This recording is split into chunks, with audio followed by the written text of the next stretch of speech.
Salutations, everybody. It is Matty here today. I want you to get nice and cozy, all right?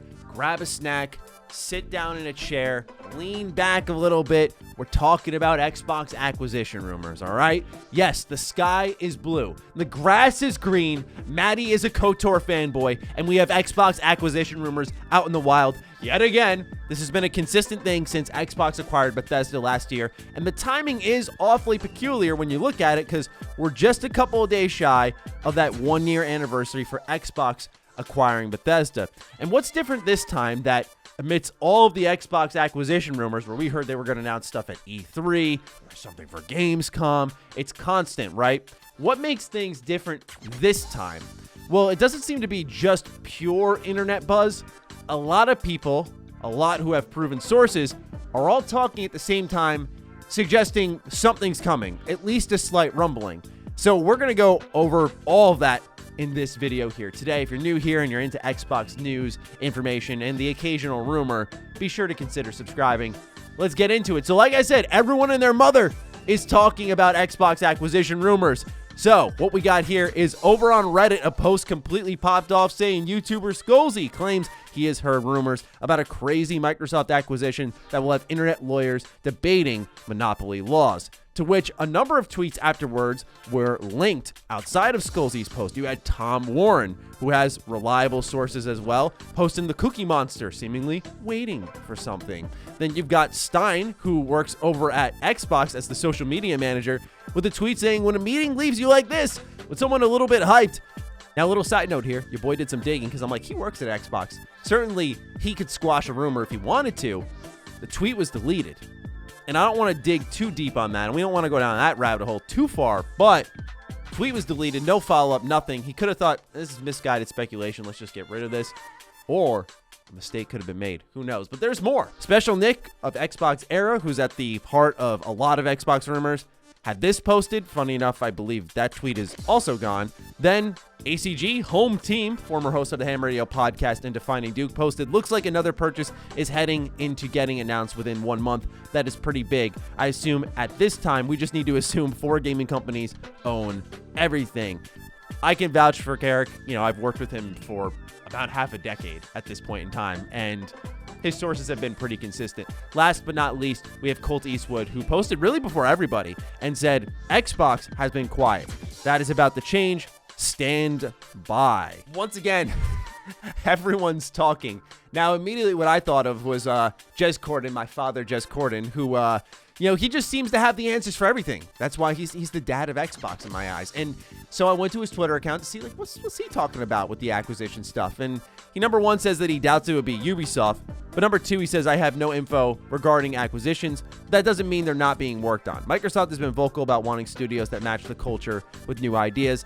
I know they're working very closely with many indies on exclusive global publishing games at the moment. Obviously, Xbox hasn't been shy about their desire to acquire more studios. That's why I think the rumors are very believable. And what I noticed, unfortunately, through this Xbox acquisition of Bethesda was it opened up the gate for a lot of liars, because there was this plausible deniability to every rumor of, like, I'm hearing acquisition rumors. It's like, really, the company that publicly said they're hungry is maybe acquiring someone. The interesting part here is, once again, everyone who I would say does have some type of trusted source connected to them is saying some purchase is coming within the next month. So before we get into the who's and what's of that, I do want to just offer my opinion on another potential acquisition, because I think at the heart of that, that's probably the most important thing for all gamers. I know Xbox gamers go, win, baby, let's go. But I think we got to think of the other team, PlayStation, Nintendo, Ouya. Come on. So here we go. So I'm of the mindset that I want to see what Xbox and Bethesda do together first before we make another move. I know that's a little too slow and steady for a company that's very hungry and is playing very aggressive. I know it's way too slow for a company trying to grow a service like Game Pass, where any studio you own inherently has their games brought to that platform, which helps it grow. I am also aware that there is the personal benefit of when Xbox makes an acquisition. My Xbox podcast, Defining Duke, shout out to that, go check it out. Of course, there is my own channel. A lot of people become very interested in Xbox, and in turn, everything grows. So, of course, on a personal level, it'd be great to see all of that. But I think in the level of seeing the end product, that's very important.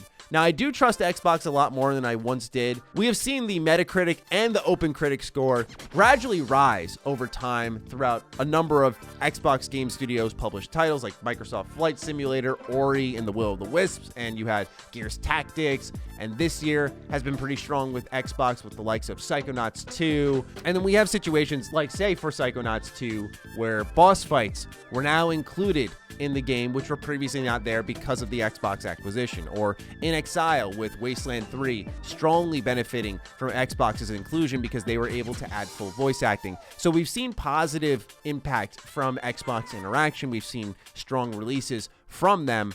Really, for me, where I'm waiting on things is I want to see how now, when you bring in a big family like Bethesda, how does Redfall turn out? How does, of course, Starfield turn out? But also, a lot of people forget this, before we even put the cart ahead of the horse, how does Halo turn out? Because there are situations like Forza Horizon 5 where I feel like that's a pretty simple slam dunk, and I don't want to underestimate the size of that launch. But something like Halo, I think, is a must nail, like a flagship AAA IP.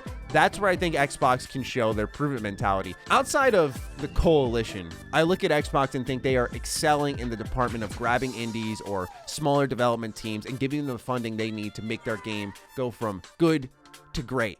But on a AAA level, I want to see them do a little bit more and really prove it to me that they've got what it takes before they buy up more studios. And plus, as much as acquisitions are very fun, and I will always love talking about them because I know these companies aren't going to stop. They don't care what we think. I do want people to experience more games, like generally speaking. So while exclusives are going to keep your platform competitive, and I understand the need for them to exist, I am also of the mindset that it doesn't mean I'm sitting here like, rah, rah, let's go. With that said, let's talk about who is in the pool for acquisitions. Now, I do wonder if some folks out there are looking a bit more narrow in the sense of acquisition only being on the level of Bethesda. I feel like acquisition could be also a really big deal in the terms of extracting a studio from somewhere. I'm not saying that's what I've heard, but extracting a studio like, say, imagine BioWare getting pulled out of EA. That would be huge. Or a level of extracting NetherRealm with Injustice and Mortal Kombat. Like, I think there's different levels of acquisitions. It's not just getting a ton of studios. There's IP that make these studios important. And I think that's where people's heads need to start going, because Xbox needs to address things with IP more and more. They need to build up new IP. But they talked about the need for more kid-friendly content, more global-friendly content, and there are definitely certain fits for that. But I just think some folks are immediately going studio, studio, studio, when I think we need to start thinking studio and IP. So with that, let's take a look at some other just general studio acquisition rumors that have floated around. Of course, y'all know where I got to go with this. If there's one that I would genuinely be like, okay, I'm all right with this, it'd be Sega. Sega and Xbox have so much history together. And I know Sega spreads so far and they're in such a good spot right now that they probably don't need to be acquired by Xbox. And I don't know what the benefit of that would be. Only Xbox, I feel, would truly benefit from this because they finally get that Japanese set of studios that they have been longing for, right? You get Valkyria Chronicles, of course, Persona. You get the likes of 13 Sentinels. There's Yakuza. There's so many different games that they can finally get and have Xbox call home, which is so beyond needed. You know, you're seeing them take these baby steps, like Astria Ascending is coming to Game Pass this month. That's cool and all, but they need a strong answer to the Japanese market if they wish to continue to grow there. And I think Sega is the conduit there, and it doesn't feel forced because there has been that long-term history. I mean, you look at Jet Set Radio Future when it launched on the original Xbox exclusively. I mean, that's one of my favorites, man. I love that game. Just, they go so far back, and I've loved seeing them rekindle that and seeing Xbox lift Sega up in a new way, bringing the Yakuza series, deservingly so, to new heights. Now, while I think it'd be more of a one-sided agreement if Xbox and Sega got together, I think that a two-way street type of agreement would be Square Enix and Xbox. This is one that, while I know Square Enix is very profitable, they also have a staggering amount of games that flop. I just played Neo: The World Ends With You, fantastic game, but that sold horribly. Avengers sold horribly. The amount of years that Final Fantasy VII Remake and Kingdom Hearts 3 were in development, it's hard to imagine how profitable they were. I imagine they were profitable projects, but just how profitable could they have been? And beyond that, you have games like Tomb Raider, which underperformed. Apparently, Outriders slightly underperformed. Nier needs more exposure. Just Cause doesn't do as well as it once did. Bravely Default is doing all right. So I look at that and think to myself, they could really benefit from that exposure on Game Pass, probably more than Sega, in my eyes. It's weird. They're in this position of having these IP that I would say are relatively known, but unable to market them in a way that goes beyond core gamers and reaches mainstream audiences. And it's like they continuously fumble that. And I wonder if just having Xbox here in the United States handling the Western side of things, Square Enix handles the rest, could bring them to new heights. But also, I love that Square Enix is independent because it's always fun to see who they're teaming up with. So I don't want to see any of these studios really get acquired, but I would be okay with Sega. Once again, I need to reiterate that. But Square, I love seeing who they're going to team up with because they just are a team of unthinkable, strange combinations. Let's move on to the next one. This one entered the rumor mill in the last 2 months, and I don't get this one, but I still want to address it. Take-Two. So that's the likes of BioShock. Of course, you've got Rockstar in there. You got Hangar 13 with Mafia. You get Private Division. You get the Civilization franchise, Firaxis, Ghost Story Games. So you get Ken Levine underneath the Xbox umbrella. I don't like Take-Two at all. I think the way they treat their fans is horrible, and I would be pretty disappointed if Xbox brought them under the umbrella, because we talk a little bit about bringing companies that share that same mindset, and Xbox is very creator friendly. Take-Two is not at all. And so I look at it from the position of that is not a publicly, at least, matching of ideals. Maybe there's something behind closed doors that happens. That said, if Xbox acquired Rockstar, that would be unfair, I think, because of how well those games sell, and would undoubtedly, without a shadow of a doubt, drive hundreds of thousands of Xbox units sold, because Rockstar games are so replayable, they're so popular, there are people who only play them, they're just top tier, high quality games, and it's very rare nowadays that you can go in and go, I know this is going to be high quality. I don't know if I'm going to love it, but I know this is going to be the top of the line stuff. And so the last name that is floated around quite a bit is Ubisoft. This is one that, once again, hands off. I'm okay.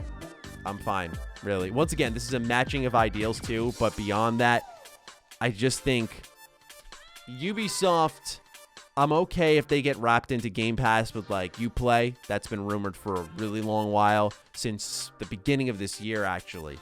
My issue with Ubisoft, on a game level, mind you, is that when you're watching their trailers, you can tell it's them.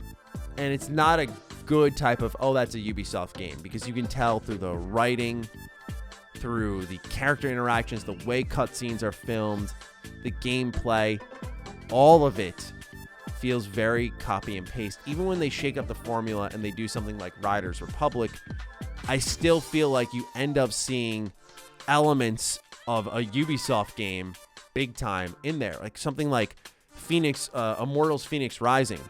I remember when that came out, I didn't give it a glowing review, and a lot of people were like, how could you? I'm like, this is a new IP, and it feels just like Assassin's Creed Valhalla, which I just played for a review. And then I also just reviewed Watch Dogs Legion. I'm like, this game does not separate itself really at all outside of a couple of puzzles.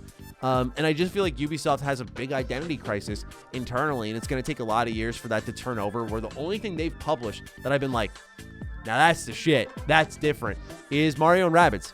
That series is absolutely incredible. So those are really the main names that have continued to float around for Xbox to acquire. Once again, I'm of the mindset that I want to see more from the Bethesda acquisition and how that's going to be handled before they go out and buy more studios, but I know that's not realistic. I know that's not what's going to happen. So I'm open to seeing who they get. I'm not going to be any less thrilled when I see who they get, because it's just like, all right, well, this is what's going to happen. Let's just have fun with it, right? But I am also of the mindset that I like to see as many companies stay independent and not just be gobbled up for exclusivity, because we're already seeing very popular IP like Marvel and Star Wars get gobbled up for exclusivity, and it's becoming a really big bidding war where it's a slippery slope, and I just want to be conscious of that and voice that to the audience. But it's still going to be a fun time. Looking forward to the conversation whenever we have it. I imagine sometime before this year ends, we'll see this acquisition. But time will tell. Until then, I'm looking forward to seeing what you all think in the comments down below of another big Xbox acquisition potentially being on the way. So fire away. Who's your prediction of who they'll acquire? What do you feel about acquisitions? Do we need to see more of the Bethesda deal before another acquisition comes in? I'm definitely aching to see what you're thinking. Other than that, stay sexy, stay active. I love you all. Peace.